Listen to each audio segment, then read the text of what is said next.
Pourquoi est-il difficile pour nous les êtres humains d'arrêter notre bouche?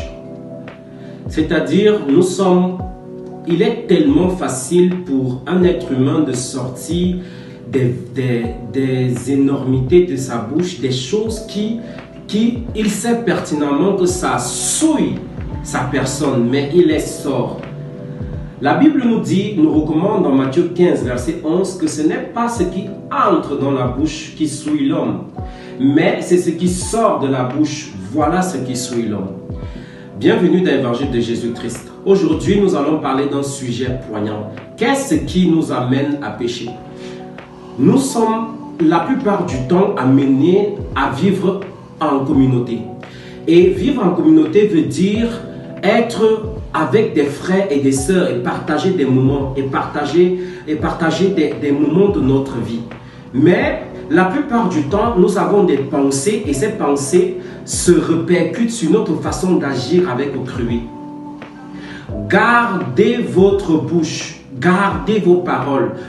Un homme sage ne parle pas beaucoup. Un homme sage conserve ses mots afin de ne point pécher, parce qu'une fois que tu as commencé à parler, tu ne te retiens plus.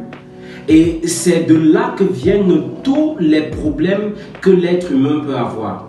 Ne dit-on pas dans la Bible que la mort et la vie sont au pouvoir de la langue?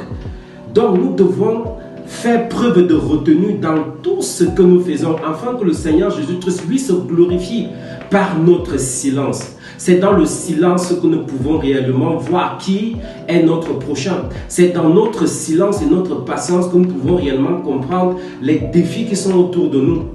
Lisons ce que l'apôtre Paul dit par rapport aux conséquences de la parole.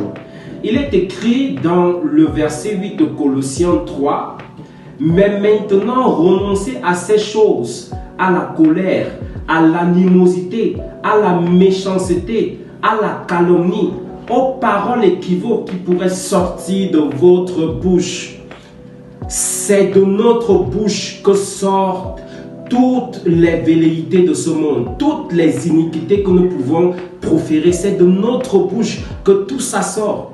Nous pouvons mentir. Nous mentons d'où? Nous mentons par notre parole.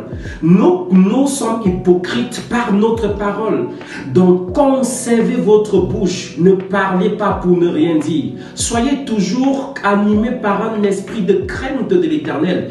Et soyez toujours environné par le Saint-Esprit, afin que votre parole soit une parole sainte, soit une parole pure, soit une parole qui bénit et non une parole qui maudit. Et oui, ne mentez pas les uns les autres. L'apôtre Paul continuait, vous étant dépouillés du vieil homme et de ses œuvres, ayant revêtu l'homme nouveau qui se renouvelle dans la connaissance selon